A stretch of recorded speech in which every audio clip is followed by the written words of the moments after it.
where I shot Amanda Seals. I mean, just all types of stuff. You know, I do community stuff with this organization called Paints. Of course, your private clients as well. Yeah, just my private client. I mean, just all kind of things. Let's talk about this. Take you off the wall for a minute. Away from photography. What did you do before you picked up the camera a year ago? I was doing medical billing, and I hated it. I mean, I just absolutely hated it. I knew that it wasn't something that I was going to do for the rest of my life, but I didn't know what was next. And it just so happened that photography was the next thing for me. Do you consider yourself an inspiration for people who are sitting in their office now listening to this, or tomorrow, Monday through Friday, 9 to 5, and then all of a sudden you wind up with this huge client list, taking pictures, being an artist essentially, after working in corporate America? Yeah, I mean, I would say I'm an inspiration, but, you know, I am, at the same time, I'm not going to encourage anybody to just, like, quit your job. Like, don't do that if that's not for you. You know, everybody has a different situation, and so you have to kind of do what works best for you. You know, some people are very much risk takers where they will just jump right out there and say, I'm done with this. I quit my job. I don't want to do this anymore. And they'll really follow their passion. And there's some people that have to kind of like ease into it. So right. I definitely encourage people to do something creative. You know, have that one thing on the side that you do. Because I feel like everybody has some sort of creativity in them. So you're saying even if you as a human being, period, even if you don't work in a creative arena, just to do something, have some outlet. Yeah, something. As a mother of two, two daughters, two beautiful young ladies. Yeah. How will you teach them to channel their creative side? I mean, when they see mom just jump out there and completely turn 180. From having an office job to a photographer and being successful at both. How are you going to monitor their ambition? I mean, how are you going to, because they're going to basically, I feel like, have the same kind of energy as you. You're going to want to jump out there. What would you say to the youth and your daughters as well? I mean, I would just encourage them, whatever they want to do. I'm essentially their cheerleader. That's my job. That's why they're my children. I definitely would want them to be smart about it. Are you going to finance it? Will you bankroll it? Yes. You will bankroll it? Oh, yes. Okay. Yes, I would. Absolutely. Okay. Because I just know in certain aspects of even doing this, how difficult it was to do certain things. So I would absolutely help them 100%. Yeah. Wow. Now, as far as, again, I'm going to stay off the wall for a minute. What do you miss about the corporate America side? Nothing. Honestly, nothing. No, I don't. I don't miss getting up every day. I don't miss commuting to work. I don't miss... What about having free Sundays? You were working this morning. That's true. You were shooting this morning. You would never. But I was doing something that I love. Right. You know, it'd be something different if I had to submit something to my boss and I was doing it at the last minute on Sunday. Like, you know, that's kind of like pulling teeth. Right. But, you know, I shot for an hour maybe and, you know, it was all good. It was fine. Right. Subject matter. How do you choose your subjects? It's kind of random, actually. Some of it is random. Some people just reach out to me. You know, I guess in particular, I know when you're hired to do something. I mean, in your photojournalistic side, your own personal work, how do you decide what you're going to shoot?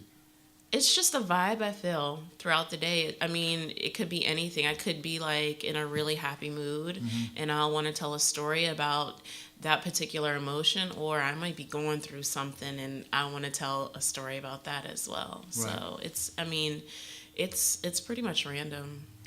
Again, I'm Steve Gregory. This is Urban Lens, the art podcast. I am joined by Leta Harrison, photographer. I want to talk about quickly your Instagram page. Okay. Let's talk about it. Let's talk about first of all, let's talk about the source of the name. Oh, okay. Okay, Lark. It's Lark. It's lark.pics. That is my Instagram. Follow it. And of course, and that's PIX, correct? PIX, Lark, yes. Lark, LARKE. Yes. Dot pics. Talk about that. Where'd that come from? Oh man, so it's acronyms. The L is for my name. AR is for Ari, who is my youngest daughter. KE is for Kendall, who is my oldest. And then my grandmother, who is now deceased, loved bird watching. And so I was like, man, I'm just kind of like playing into all of this. And that's how I came up with the name Lark.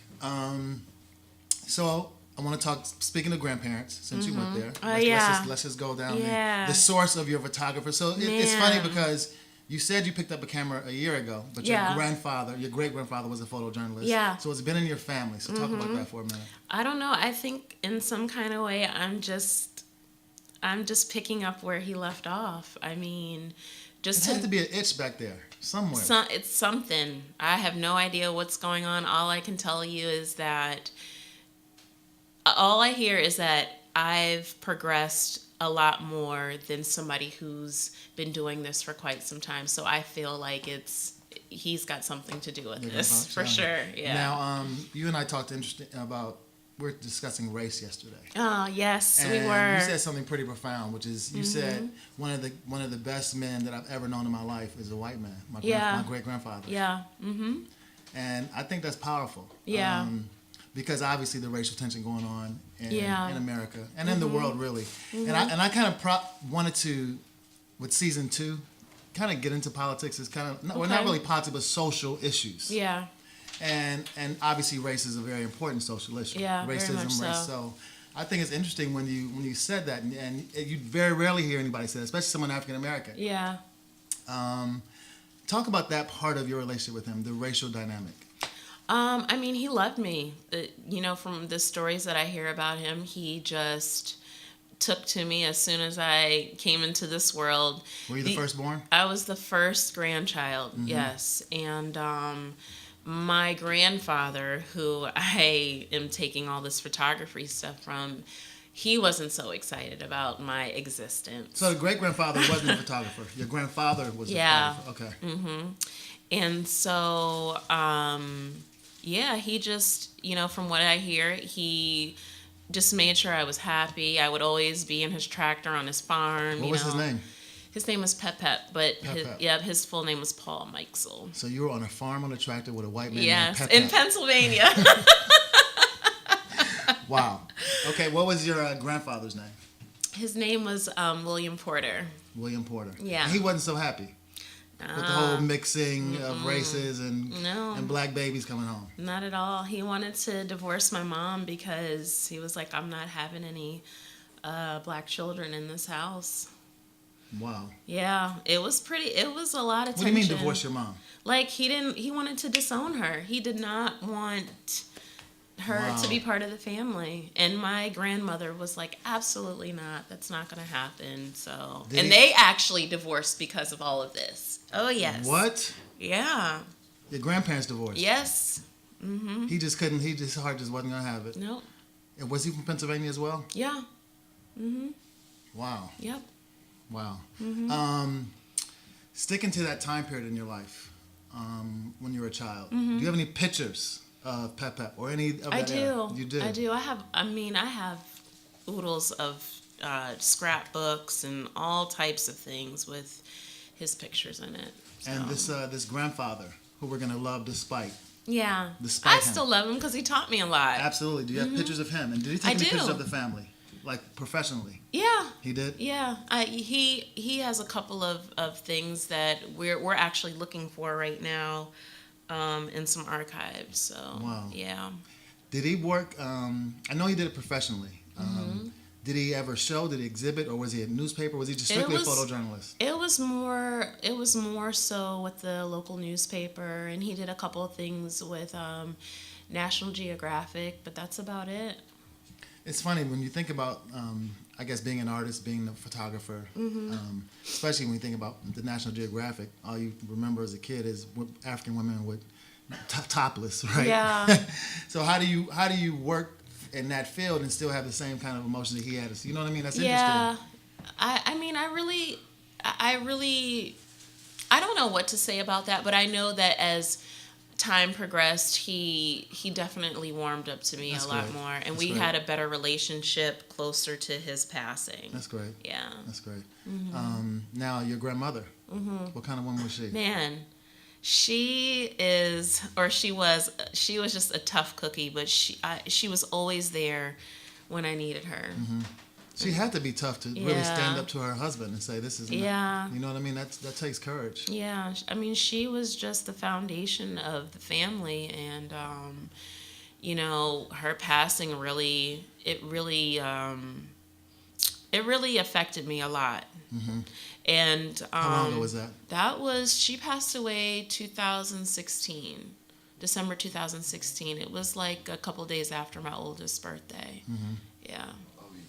Now, thinking about that and your family life, do you think that a year ago, was it anything in your family that sparked this, I'm going to quit my day job and become a photographer? No, I mean, my mom was like, "You're crazy. You have Okay. you have bills. You have children. You know, what are you doing?" And she's still kind of like, "Well, if this is what you want to do, it's fine. But you know, you could always get a real job." Right, a real job. I've heard that a million times. So My family calls it a jobby job. Yeah, yeah. So you know, but I'm still going to do what I know is best for me. Absolutely. Yeah. Absolutely. And speaking of best for you, how has it helped your life? Oh my gosh. How has moving from corporate America to picking up the camera helped your life? Man, I don't know if we have time for that. It's just taught me a lot about self-care and just what it means to be confident. I mean, really just coming out of all sorts of zones. I mean, before all of this, I was just really, I didn't know who I was. I didn't know what I wanted. I was a completely different person before all this transpired. So, and I'm continuing to grow. So. So I'm gonna just get specific since you're not gonna get specific. Do you feel happier? I do. I feel way happier, actually. I mean, you know, I still Are you paying your bills? I am paying my bills. Good. I mean, you know, there's some stuff that I have to bypass because I'm not making the same money that I was. But, you know, those things will get caught up. Oh, absolutely. Absolutely. I'm not worried. As far as idols in the photography world, who do you like? Oh, my God. Who do you like? Gordon Parks, Annie Leibovitz, for sure. And then there's this one photographer named David LaChapelle. Like, he does a lot of just out there kind of stuff. So I really enjoy his work too. What grasps you when it comes to their work? Like, what do you like about it? It's just dramatic and it's very compelling, and to me, it like I can almost feel whatever it is that was going on with them. I don't know if that has anything to do with me and my spirituality, but there's just something when I look at these photos that's just stops me. So we talked about film. Yeah. And now it's making a resurgence. People are starting to use film again, but it becomes more like a hobby. It's not necessary. Yeah. Right? Not even in shooting movies is necessary. Everything's digital. Yeah. You mentioned you're interested in learning how to develop film. Yeah. I noticed that your photographs, and I guess this is the secret to being a modern day photographer. You grab the film feel. Like your pictures, you almost feel like it's being shot on film. If you can give me a little industry secret, because sometimes you told me how some shoots you have to work extra hard after the shoot. Lighting's poor. What do you do to get that film look in your pictures? I mean, so I'll use black and white a lot if there's a lot of, you know, things that I need to cover up and I don't necessarily feel like editing. I'll just use black and white, and that's what kind of gives it that crisp look. But there's a ton of filters out there that can also be used. I mean, what's your favorite? Black and white. Black and white. It really depends on, you know, what's going on in the picture, the mood, all of that, you know, how dramatic I want to make it. So, yeah. You ever consider doing film, like movies? No. Because I feel like your pictures, and I'm going to encourage everyone again to go to Lark Pics. That's her Instagram page at Lark Pics, LARKE.PIX. I feel like a lot of what you take advantage of images. Like you don't just put it out there and have one word underneath. You have a story. I do. I mean, girl, you're like you're dropping something deep. I mean, so you take full advantage. It's almost like you're making a still movie. Yeah.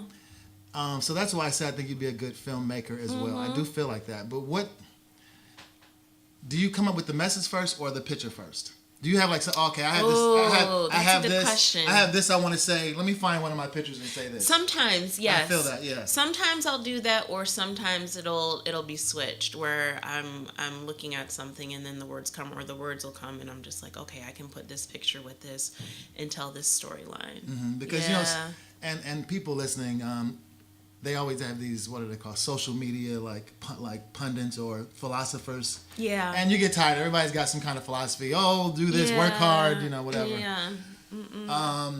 But yours, I must say, are good. Okay. You know what I'm saying? Like okay. I will say that yours take it to another level. They're not just, Yeah. So I think that you put thought into that. That's why I thought yeah. Like, you have to come up with these before the photograph. Yeah. They must be they're so intrinsic. Well, that's part of the journey. Like if you read my captions and you look at the pictures, 9 times out of 10 it's a true story. And sometimes they have nothing to do with each other. Sometimes they don't. Right, sometimes they have nothing to do with each other. Sometimes they don't. Sometimes it's just the way that I'm feeling. We're going to take a short break. Okay. And then when we get back, we're going to discuss Gordon Parks. Okay. In particular, his work in Harlem. Mm-hmm. I want to discuss D.C. Okay. Because there's so many interesting things to shoot in Washington, D.C. It's alone. Mm-hmm. And some of your favorite locations to shoot in D.C. Okay. All right. Take a break. This is Urban Land Podcast. I'm Steve Gregory. Thank you, Jay, very much. Thank you.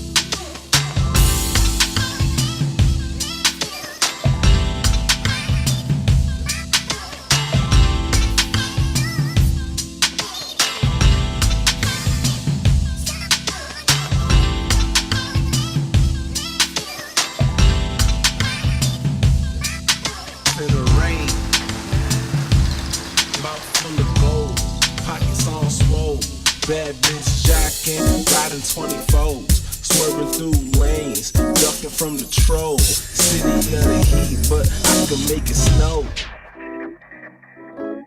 Gotta love it, it's the life I live. If you do it, then you gotta do it big.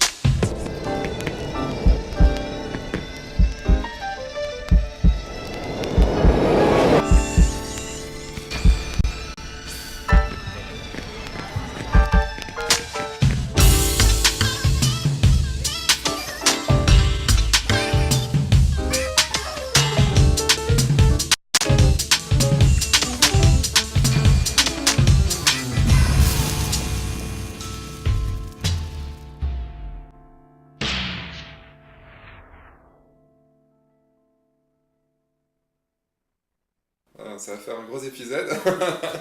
Tu vas pouvoir t'aider. Je Euh... te laisse tailler à ta guise. Ah bah,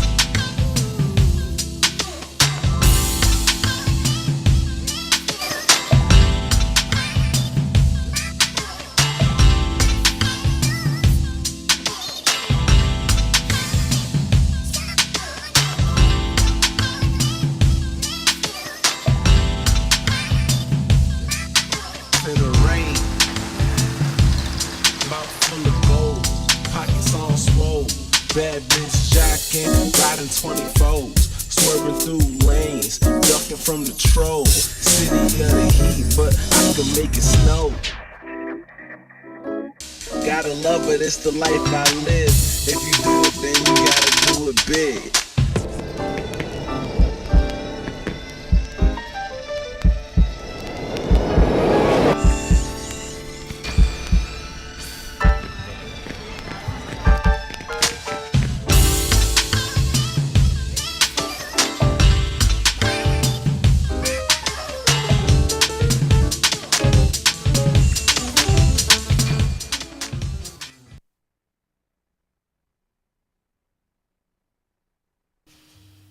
And welcome back. You just saw some photographs, some of the beautiful work of Miss Latha Harrison.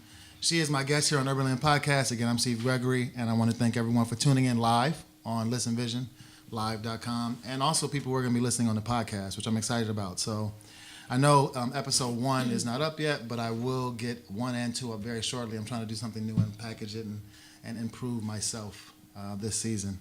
I want to talk about your history here in D.C. Okay. Where were you born? I was born at George Washington Hospital. Okay. I am a native. You are a true native. Yes, I am. Now, Right? speaking of subject matter, D.C. is so full of just. Yeah. I mean, you could just literally go down to the mall and shoot all day long. You can go to Adams Morgan and shoot all day long. You can go to Southeast, shoot all day long. What's your favorite area to shoot in the nation's capital? Oh, man. It depends. It depends on what I'm shooting. I mean, that's such a hard question because I love shooting all over DC. I really do. But if I had to pick like my absolute favorite, I would say the monuments. Just because of I've seen the sunsets there. I've done a lot of engagement shoots over there. It's just beautiful scenery. Yeah. Now, someone that we both know, you're familiar with his work. He's been on my show season 1, photographer Sam Kidner. Yes. Who lives in Tacoma Park. Tacoma Park. Sam is incredible. Now, what Sam shared with me when he was here was that he talked about the patience you must have.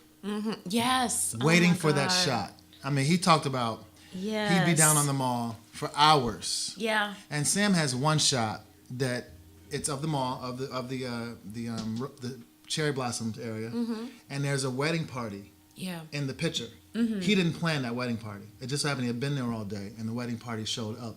And it's just a really beautiful picture.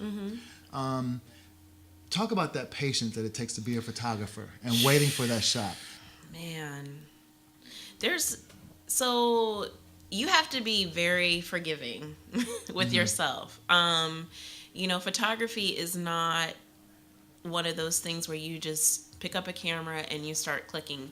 You have to wait for the right lighting. You have to wait for the right moments. You have to constantly be looking around, seeing what's going on. It's not just like, okay, I'm going to stand here for 10 minutes and wait for something to show up. It's like, like Mr. Kittner, you will be there for a couple of hours.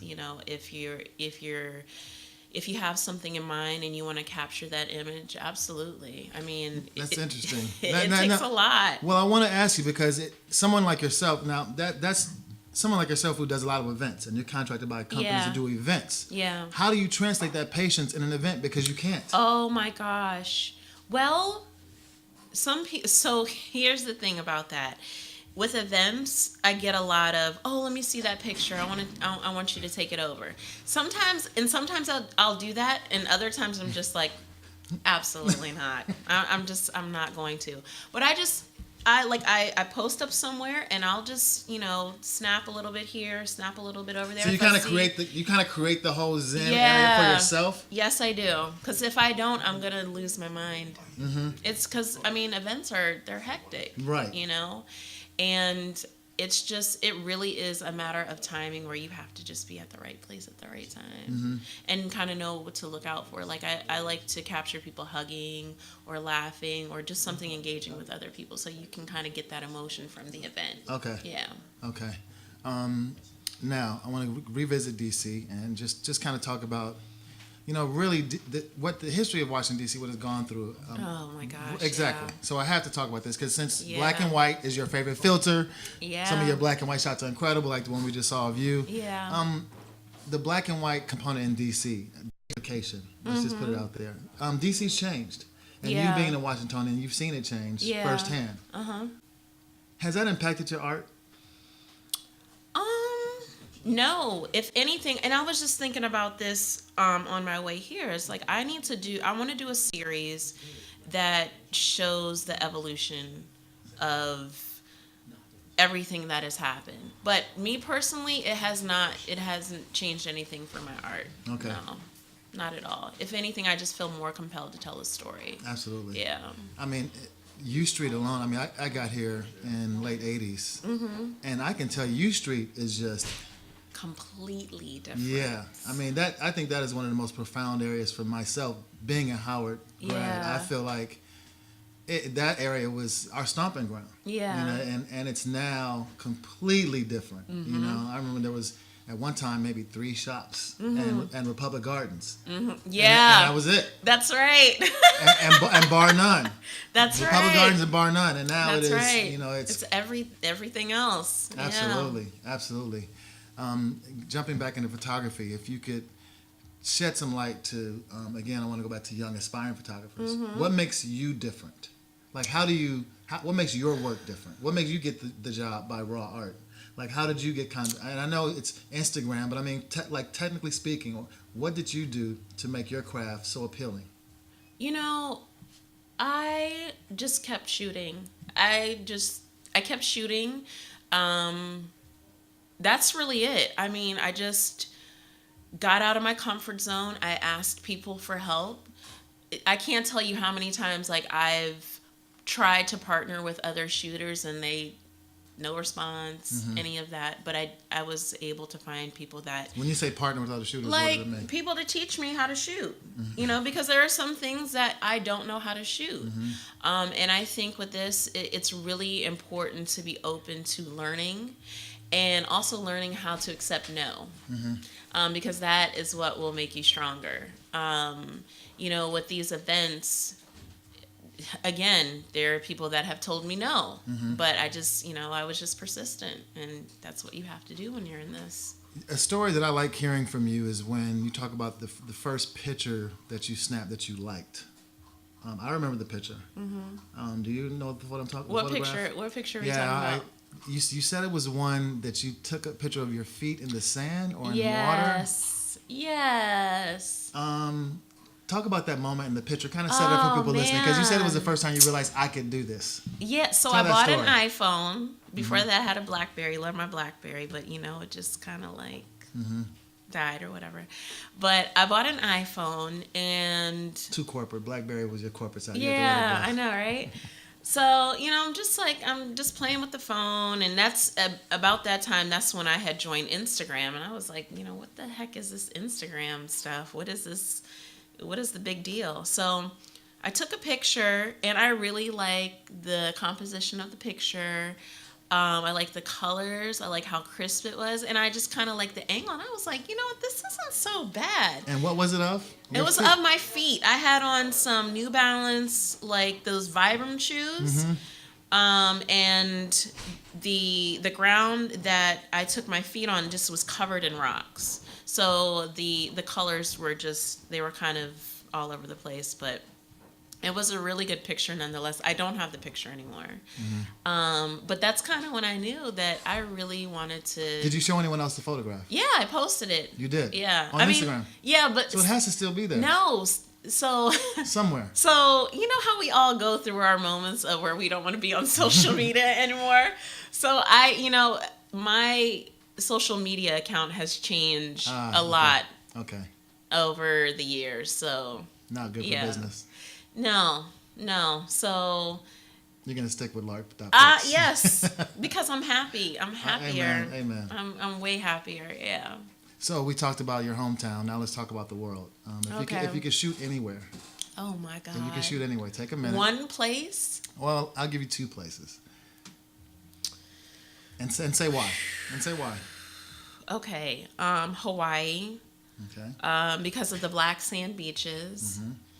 And then I would probably have to say somewhere like Iceland, just because I've never been there before, and the scenery that I've seen on other Instagram Northern accounts. Lights, right? Yes. I hear Northern Lights is amazing. Oh my gosh, all of that stuff. So those would be the two places if I could go right now. That's where I would be right now. Are you gonna buy me a ticket? Absolutely not. Absolutely not.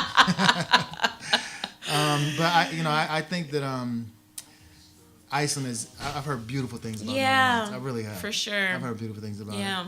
But I can't believe you didn't say Jamaica or somewhere like that. No, well, my father is from island. Jamaica, so I've been to Jamaica before. You have? Yes. Okay. Yes. Hey. Seems like an island would be somewhere you'd want to shoot. No. Just knowing how much you like the beach. That's how I would think that. I love the beach, but I love all terrains. I was just talking about this with someone earlier. I love snow. I love the forest. I love the islands. Like, you could put me anywhere. I'd be cool. Now, I want to talk about women I want to talk about sexuality for a minute. Let's not say women. Some of your pictures are very sexy, especially your self-portraits. I think some of the sexiest photographs I've ever seen.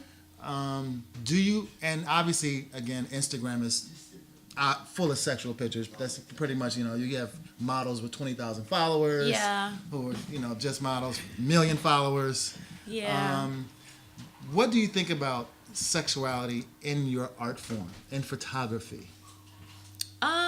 It can definitely be used to your advantage. I think there's a responsibility that comes along with it.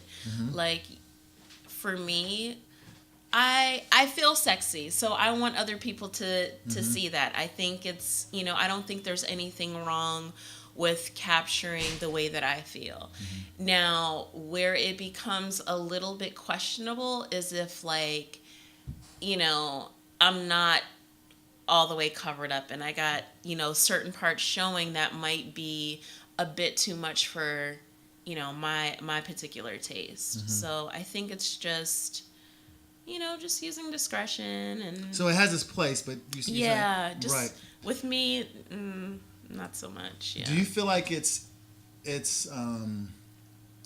I guess I'm trying to say it seems like it's an easy go-to. Like you're gonna that's the thing that, like, I can post the most profound thing I feel like ever, and I'll get one like. Then a girl posts her booty and she gets 1,000. Yeah. So it seems like an easy go-to. Yeah. Of course, I'm hating a little bit because I do like the booty, so I'll put a like on there. I will hit the like, but I'm just saying it just seems like an easy go-to. Yeah. I just kind of want you to talk about that. Like, is it? You know what I mean? Because it just seems like to me, it's like the lowest common denominator. Oh, I can take a picture of my booty and I'll get some likes. Well, here's my take on all of that. I feel like there are women that genuinely celebrate the way that they look and their sexuality, and I feel like there are some women that use it to feed their ego. And there's a little bit of self-esteem issues with that. It's hard for me to really go into depth about it because I don't believe in telling people what to do. Like, it's your Instagram. Right. You do whatever you want with it, but just know the responsibility that comes with that. Because I feel like as a woman, I could put on a baggy t-shirt and some baggy pants and still feel sexy. Right. Like, I don't feel that it's necessary to constantly show your body and, always have that be the thing that people see or know you as, you know? And, one of my favorite artists, Michelangelo, is famous and world known because of his bodies, his figures. Yeah. David, he was a phenomenal sculptor and painter. Yes. Always did women's bodies. I love Michelangelo. And going in photography, my aunt, my family photographer, my aunt, I can remember she was in a dark room and developing pictures and, Yeah. and working. And my aunt always had naked pictures of herself. Yeah. So it's a part of art, period, is what I'm Yeah. saying. It's always there. Even this is way pre-Instagram. So That's sexuality true. is always there. I can remember my aunt having double exposures and one boob here and one boob here. I'm like, oh my, me and my brother would be like, wow. Yeah. So sexuality and nudity is always a part of Yeah. art. So in that respect, I hear exactly what you're saying. Yeah. But it's the non-artists that get into the sexual thing. Yeah. It's like, is it art or is it just sexuality? That's where there is a fine line. There's actually this photographer named Benny Rose who photographs people nude. Mm-hmm. But his stuff is art. Like What's his name? Benny Rose. Benny Rose. Yes. His stuff is art. Mm-hmm. Like it's phenomenal. Mm-hmm. And I think because there's a consistency with it, that's how you can differentiate, okay, this is art versus something that's not necessarily at tasteful. Right. Exactly. So, yeah. My name is Steve Gregory again, and you're listening to Urban Land Podcast. I want to let you know that this photographer here, Miss Leta Harrison, has an Instagram page, which is lark.pics. Check it out. Again, that is at lark, L-A-R-K-E .pics. She tells stories. I'm just a huge fan of your work. I'm so glad that we got to meet and we've shared some time and some really good moments. Yeah. I want to talk about one of those moments and just kind of talk about when we were discussing again race. Mm-hmm. We discussed a lot about race yesterday. Yeah, it was we kind of did. It was kind of the theme. Yeah. With this era of fake news, I mean, it's become a thing. Our president has coined the phrase. It's become a thing. Mm-hmm. Photojournalism is more critical now than ever, Yeah. I think. And it is one of your passions. Yeah. So before we actually touch on race, let's talk about photojournalism and the difference between being a photographer and photojournalism. Oh, okay. So what is the difference for people listening? Well, in my opinion, the difference is that you are telling a story. You're capturing what is happening, whatever it is being reported, and you're telling a story with that picture. I could take a picture of this cup, right, and not say anything about it, but I could add something to it, or maybe put it in black and white, and then tell the story where the cup came from. Right. Do you see what I'm Yes. saying? And I feel like for me, I want to tell the story about where things are coming from and why they're happening. Because I feel like in today's society, people, they just don't know about what's really going on. And I feel like I have a responsibility to tell the story of what is really going on. Now, race. Yeah. It's so critical. Images are so critical. Yeah. Part of the reason I got into radio and broadcasting is because I wanted to see and hear positive images of black people. Yeah. I wanted to be a part of it. Yeah. What kind of role does that play in your inspiration? And I know that you're biracial.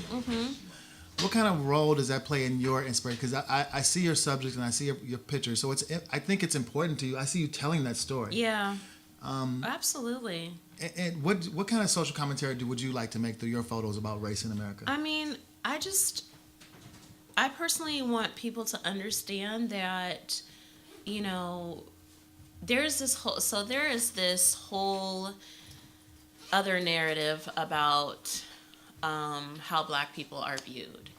And I want people to understand that black people should be celebrated. Like, we are happy, we're creative, we are nurturers, we are entrepreneurs, we go through stuff, but we don't necessarily let those things hold us back from, doing great things. So I want people to understand that, and I want people to kind of look past that and not necessarily say, this person is angry because they're black, or this person is dealing with this because this is a racial issue. It's like, no, You know, these people deserve to be celebrated, and people need to know more about us. One thing I like about your work, and I can pick up on your social commentary, and I can pick up on some of the things you were trying to say, but you never really say it.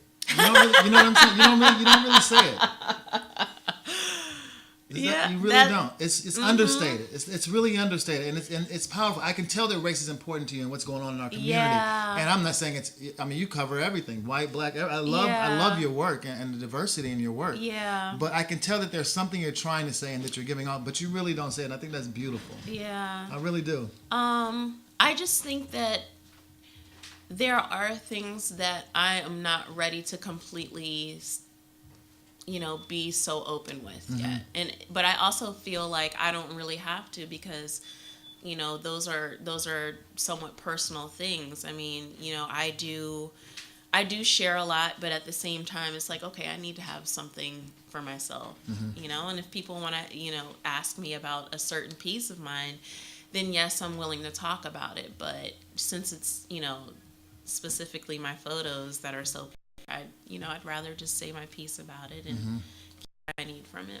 I'm going to touch on, again, season 1. I had a French photographer on, Boris Walensky. How you doing, Boris? I asked Boris this because he's in one of the foundations of art, of the art world, Paris. He's from Paris. And I asked him, how is a photographer treated in Paris? Like, do they even let you in exhibits? Can you even show photography in Paris? So I feel the need to ask every photographer, how do you respond to the question, is photography art? Are you an artist? Yes, I am an artist. I'm just using a different medium. Okay, you have to think of it like this. So a painter has a paintbrush and a photographer has a camera, obviously. We're both essentially doing the same thing. We're telling a story with a paintbrush or a camera. We're creating a picture. We're creating an image. So just because I have something that is a little bit quicker than a paintbrush, how does that not make me an artist? I'm still doing the same thing. I'll even use editing tools to enhance my picture or whatever the case may be, whereas a painter would use, different colors and, whatever. But yeah, I'm an artist. Photographers are artists. Absolutely. Yeah. Absolutely. So we're going to get you to exhibit soon. Yeah. I would love that. I would love that. I would love that. Yeah. Okay, so I think it's interesting that you say that, because I know that that question comes up. Yeah. It comes up. Are photographers artists? Yeah, they it are. Does. I'm glad that you say that. I think that it's important because it's all about the creative outlet. It is. It really is. Absolutely. I mean, I don't know what I would be doing if I didn't pick up this camera. I'd probably still be working that job. That leads me to my next question. As far as outlet, yeah. And before, again, this is, and I want to remind everyone how accomplished Leda Harrison is. She has some major clients, and she's only picked up a camera a year ago, and I think that's so. It says so much about your skill set and about your enthusiasm about your craft. Yeah. But I want to ask you, what did you do when you were that creative outlet that energy that you're putting out now? I imagine some people use that energy in negative ways. Some people have, if they can't express that, it's going to come out in a negative way. Does that make sense? So I guess when you're sitting here in corporate America, I want to just get personal with you a little bit. Yeah. What did you do with that creative side? Because it had to be there. What were you doing with it? Nothing. Was there anything negative you were doing? Yeah. I was sleeping a lot and I was drinking a lot. Essentially just not taking care of myself. Because I felt like I had nowhere to go. And even though your job was great, yeah. and you really felt like, internally you weren't happy. I was not happy at all. And the thing about this is I've always been a writer, so I would journal and things like that, but it wasn't enough. I knew I needed something else, and I just felt like I was kind of like bursting at the seams. I was like, I can't keep this behavior up, or I'm gonna end up killing myself. You know. Now you're doing some work with NPR, right? Yeah. How do you feel about that? Do you like it? I do. I'm really excited about it. You know, I don't know if I'll land there necessarily. Like, my dream job would be to work for Time Magazine. Okay. To be their photographer. Okay. NPR is just is a great opportunity for me to be more news based and see how they do things there. So. And photojournalism, you can't really get closer than NPR, really. Yeah. Why Time Magazine? I like their reputation. They're, anytime you see a Time Magazine cover, it's just like, wow. Right. And I want my work on the front of a magazine. That particular magazine, I just, I've always had a lot of respect for them, and as we're talking about it, I can see it happening. So it's on its way. I feel like when I look at your work, I see that side of you. Yeah. I see the photojournalistic side of you in your Yeah. work, but I also see a huge fashion photographer. You think so? Yes. I don't Interesting. know what I see you doing. I see you shooting a fashion show phenomenally. I do. I do fashion shows pretty well. I will say that. I enjoy those a lot. Yeah, I just see you're so fashionable. Like you just have such a Really? good absolutely. Oh. Absolutely. I see fashion as definitely something that is in your repertoire. Okay. I'd like to see more of that if I can Okay. kind of nudge you, because I think it's phenomenal. Okay. Okay, we're gonna wrap up shortly, but I do want to talk about your children one more time. Okay. We can Let's do talk that. about them. Let's talk about your babies. Let's talk about your babies. If you can say their names one more time. Yep. Ariel, she is 3, and Kendall is 11. So, how often do you shoot them? Whenever I can. I mean, my youngest, she's in Texas right now visiting her dad. So she doesn't get a lot of camera time, but my oldest does. And I take my oldest to events, the ones that she can go to, obviously. And I let her shoot with my camera. And You let her shoot? Yeah, she's actually a really good photographer. That was my next question. As far as how are you? I know we talked about that spark that may happen to them naturally as creative, outlets, but what are you doing to kind of nudge them in towards a creative side? I mean, just living the life that I'm living as a creative. I think it's important to expose them to, even if it's just crayons and paint and, the very basic things. There needs to be some type of creative support in the household to let them know, hey, it's okay to do these things, because this is probably how you will learn how to do other things. Okay, we're going to wrap up. This is Stephen Gregory, Urban Podcast, Season 2, Episode 2 with Leda Harrison. We'll end shortly, but I want to ask you one more question. Okay. and to end, what will we see from you in the future? Like, is it Time Magazine? Because I see bigger than Time Magazine, but I'll take that for now. But I do want to ask you as far as your end goal. My end goal. Your end goal with your artwork, with your craft. You know what? I have no idea. It's just wherever I end up, honestly. Because I did not think that I was gonna end up this far. I didn't know that I was gonna quit my job. I didn't know that all of these things. I didn't know I was gonna be here. Right. What a story, though. As far as quitting your job, what a story.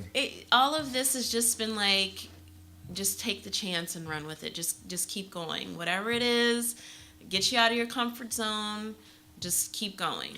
It's really interesting, and it is totally you that you could take that chance and make that leap of faith. Yeah. But you encouraging everyone else to be moderate, to kind of make sure they're doing the right thing. It's not.